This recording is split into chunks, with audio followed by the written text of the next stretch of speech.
Yo guys, this is the Skolex guide for Forge on normal and heroic. This is what we did on the PTR and what worked for us. But it was the PTR and things could change. But I'm just recording this because a lot of people missed the meeting, and I thought it would help those guys that missed the meeting to be on the same page.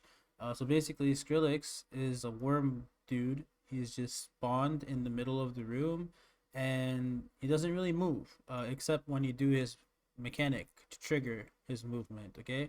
um, so what this boss his main ability is that he puts a stacking debuff on the whole raid, and it stacks up the whole fight. In particular, there will be bait groups that'll be baiting his spit mechanic, and every time they get spit on, they get an extra stack of the dust debuff. So the bait groups in particular will have more stacks than the rest of the raid, and they'll be taking a lot of damage. Now, how do you get rid of the dust? Well, good question. This boss has a mechanic that when everybody in the raid stacks up, right, he will trigger something called burrow. So he'll spawn a circle underneath him, and then he will tunnel and pop up wherever we stacked, right? So we're usually just gonna be stacked on, like, let's say we all stacked up on the skull marker, right? So he's gonna stack up, and boom, he's gonna pop up from under here. When he pops up from under us, everybody in the raid needs to get hit and stay in that circle, that the animated circle. Um, Let me just show you guys real quick what it looks like. Um, so basically, it's just everybody collapses on a marker. We stack up, and then you get these two circles that spawn, right? Um, the boss is digging. He's gonna go underneath, and he's gonna pop up under this brown circle. Everybody that's in the brown circle that gets hit when the boss comes up, they will get knocked away, but they will also lose all of their debuff, right? So I have five here. The bait group people, we had two sets of people, two sets of three baiting. They had 11 stacks, 10 stacks, 12 stacks. So they're taking a lot of damage, right? So this is how you get rid of those stacks of the dust. Every time he tunnels and eats our dust and clears our debuffs, he gets a damage increase. So he'll do more and more damage. So you can't just constantly be doing this, because eventually the boss will just be too strong and start one-shotting the tanks, right? You want to be strategic with how you want to do this. Now, how we did it is basically, I want you to imagine bosses in the middle. You divide the room into two parts, okay? You have the skull side, you have the X side. Everybody in the raid is on the skull side, tanks are on the X side, okay? So it's looking something like this. Now, the reason why you do this is for the tanks, because the boss has a combo mechanic where he uses two abilities three times, okay? Like a total of three ability. Like he'll use three hits, right? But it could be any of the two abilities in any order. The two abilities are Rifma, which is a frontal beam. Whatever tank gets hit by this needs to be taunted off of, because the Rifma leaves a 4-second debuff, which increases your damage taken by the next Rifma by 500%. Right? It's not good. So the other tank has to taunt off. The other ability he does is Rend. Rend is like a bleed. It's also a cone though, so you want to make sure no one's standing behind the tanks. It'll put a stacking bleed on you, a dot, and you'll take a lot of damage. But you can take multiple Rens, you're fine, you'll live. You just have to pop a big CD. But the Riftmaw, not so much. You want to make sure you always taunt off the Riftmaw. And it's a frontal, so you know you don't want anybody in the raid getting hit by this stuff. The other mechanic that's for the tanks is the tanks need to be 10 yards within each other. Whoever the boss's main target is, when the boss melees them, he will also melee the next closest member to the tank, right? So that should be the off tank within 10 yards. If any raid member is closer to the main target than the off tank is, then they will get meleeed, right? And if no one is within 10 yards of the main tank, then the main tank will get meleeed twice, which is also not good because this boss hurts. Okay, so tanks need to make sure they're within 10 yards, but tanks also need to make sure they're sort of spread. So when the boss is doing the beams and stuff, um, you'll see in like a few seconds, these are the two tanks here. There's me, there's my other guy. We're sort of spread because this is the Riftmaw, right? You can't really see the animation in the PTR. This is on Heroic, the very first one, but since on Mythic, they made it much more visible. But it's just like a frontal breath he does, and anybody that's behind me is gonna get hit by it, right? And at the same time, you don't want the tank getting hit by it, right? So this is the Rend. I took the Riftmaw and the Rend, and now he's casting Riftmaw again. I still have the debuff. Well, technically it's falling off, so I could have just eaten this Riftmaw as well. But my guy is nice and he taunts off me, right? So he gets Riftmaw. So that's a tank mechanic. That's how we're within 10 yards of each other. All the range and melee should be behind the boss, and no one has to worry about getting cleaved by the boss's attack. What the melee have to worry about is there's these puddles, okay? And this is a DPS race, okay? Remember that. So there's these puddles. Take a look at just this guy. Just keep your eye on him, right? Those the blue puddles that are spawning, and you can't get hit by them. If you get hit by the blue puddles, you get a 20% haste debuff. Okay, so and then the puddle spawns forever, and everybody knows, you got hit, and you can't go back into that spot of the room. And this boss doesn't really move, so you don't want to be shitting up the whole standing area, right? You want to have a clear area, make sure nobody gets hit, nobody gets the debuff, because you'll be doing less damage with less haste, right? You can't zug hard with 20% less haste, right? So make sure you're dodging shit, you don't get hit by stuff. That's the melee. And the range, like I said, there'll be bait groups. So the range are the people that get targeted with Wretch, which is the breath you're seeing here. He targets a range member and he starts to cast Wretch. Wretch is an 8-second cast, but it's a really wide mechanic, right? And you don't want your melee to have to move out of this for no reason, right? Like, you want people to be able to DPS as much as possible without having to run and move, right? So if the melee are all stacked up on one butt cheek and the range are on the other, when he does the Wretch, only the range will have to move, right? So you use the Wretch to move and switch your bait groups, right? So initially fight starts, the range will start on their side, and the first bait group will move out of the group. Okay, so this is bait group 1. These are the 3 people in the bait group. They're the furthest away from everybody. So when the boss spits at them, only they're getting hit by the spit and not splashing it to the rest of the raid. Okay, every time they get spit on, they get an extra stack of the debuff, right? Like, I'm at 5, but these guys here, they're at 11 and 10 because they're the bait groups, right? So they're getting extra stacks of these. So it's very important you have people that can A, take the extra stacks and be fine with it, and B, they understand they have to be spread out and they have to be farther away from everybody else to be targeted by the spit. Okay, once the boss casts Wretch, so the breath that you saw in the video here, right? The range group moved behind the melee, and now they will be stacked up behind the melee, and we will switch the bait group. So bait group number 2 now comes out to the back, and they're now getting spit on, and the other people are in. They're still at high stack, so they're still taking good damage, but they're taking less damage. Now these guys are taking more damage, right? Because they're already at high stacks, and now they're going to be at even higher stacks, right? So these guys are the ones to look out for now. And boss will do Wretch again, and you'll use that opportunity to move to the middle. Now you want to move to the middle again because you'll all be at a high amount of dust stacks at this point, and you'll want to be looking to reset them, right? So the call here after the second Wretch, we move to the skull markers, and we have the range basically stack up immediately. The melee position themselves because there's gonna be a puddle. You want to dodge the puddles first and not bring them to the stack point. And then once you see the puddles, it's the cue for everybody to stack up. So everybody's gonna run in, stack up on the skull, and then you'll trigger the circles like I showed earlier. Right? I guess we could just go a little bit further and we'll see again. So here, this is where it's stacking here, right? We're running to the stack point. We're all stacked up, and boom, we get the 2 circles, just like this video. I guess I messed up the colors. Let me just fix that. Bloop. Oh no, not that. Alright. So you don't want to be in the boss's blue circle, you'll die. You want to be in this gray circle, right? And this is where he's going to come out under from. He's going to dig and burrow underneath us and pop up. When he pops up, he's going to eat all of our debuff stacks, and he's going to knock us to our new positions. You want to use the knockback you want to use this circle to get knocked back to your next positions. So in this, we want the tanks are going to be getting knocked to the opposite side of the range. That way the tanks don't have to move, and the range and everybody else doesn't have to move, right? So just watch how we do it, right? The tanks come to this part of the circle. Everybody else is on this part of the circle. So when he pops up, all these guys are going to go over to the skull side, and we're just going to get pushed over to the triangle side here. And he's just going to now be spawned right here on the moon marker, okay? So boom, you get knocked.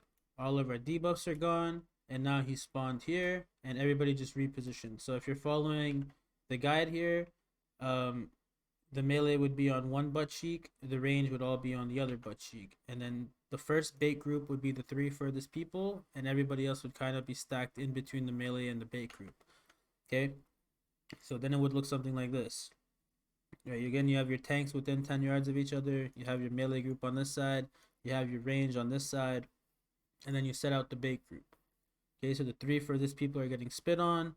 Everybody's stacks have been reset, right? So it's like just like before, phase one, except now you just flip the orientation because we choose to, right? You don't really have to. You could keep the same orientation if you want and just like keep doing it this way and just pushing the boss to the right or to the left, whatever you choose. But this is how we're doing it.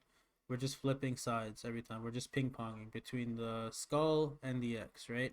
So now we're on the X side. Everybody's stacked behind the boss. Okay, he's gonna do his combo again. The tanks are gonna swap off and help each other live. And the range are gonna be baiting up until the first wretch, and then they're all gonna collectively move behind the melee group. And then we're gonna do the same thing. The bait groups are gonna swap. The second bait group's gonna come out until he does the breath again, and then everybody's gonna move towards the X marker. Everybody's gonna gather up. The melee are gonna bait the puddles. Once the puddles spawn, the melee are gonna use that time to move up and stack up with us, and same with the tanks. Everybody's gonna stack, and boom, we're gonna trigger the explosion again, right? And same thing as before. I have the colors backward. Gotta be accurate. But you know, the raid's gonna use this opportunity to get booped this way, and tanks are just gonna like get booped here, and he's gonna spawn right here where this brown circle is now, right? And that's gonna be his new spot. Everybody's stacks are gonna be reset, and we're just gonna repeat phase one again. So this is basically that's the fight. It's just a tank and spank, right? I'll just rewind again from just imagine the fight just started. Okay.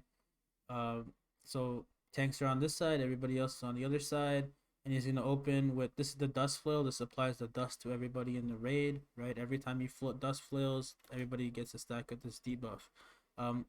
Every time he's doing the tank combo, after every hit, he's gonna spit, right? So if you notice the three furthest people, just keep your eye on them. As soon as this is done casting, there's gonna be like a blob that goes flying and hits them. Okay, so boom, that was one. See that shit right there? One, two, and I guess you can't see the third one, but watch, this is gonna go and hit the ranged people, and they're gonna get an extra stack now, right? You saw them hit, right? And you see the animation. So that's the AoE explosion around the target, which is why you want to make sure they're far away from the group and not stacked with them.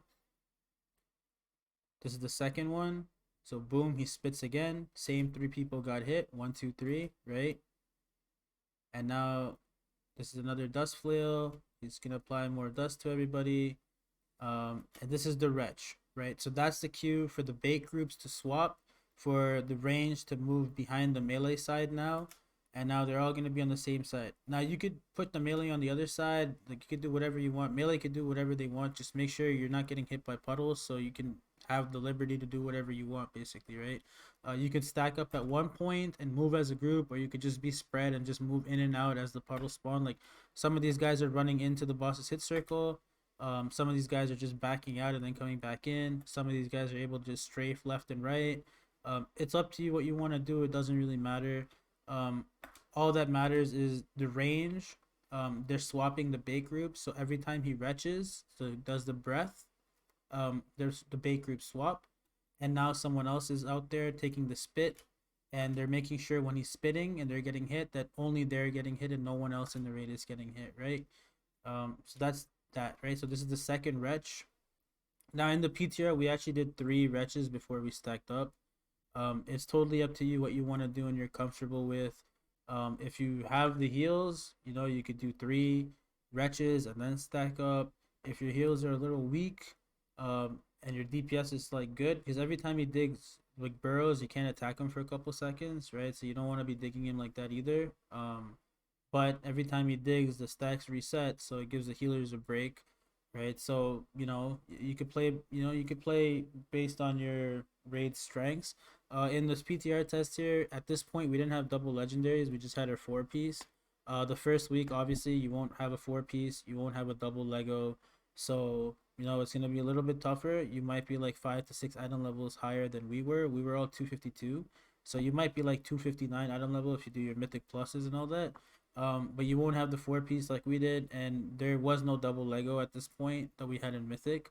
So like, you know, it's up to you and your raid. It's like how your comp, all that, to use your better judgment. But you could do 2 wretches and then stack. You could do 3 wretches and then stack. Heck, you could maybe even do 4 wretches and then stack, right? Especially in the first phase, because every time he digs, burrows, he gets stronger, right? So now everything's gonna do more damage. So at least for the before you trigger the first burrow, you can maybe go up to 4 wretches and then trigger the burrow and then do like a 4 wretch and then a 3 wretch burrow and then a 2 wretch burrow. But we just went 3-3. Um, so he's gonna do the tank combo again. They're getting spit on, and right after this, he's gonna do the wretch, and then we're all gonna start moving towards the X marker here, or star marker that is. So here's the wretch, and now this is everybody's cue, I believe, to start moving for the stack point.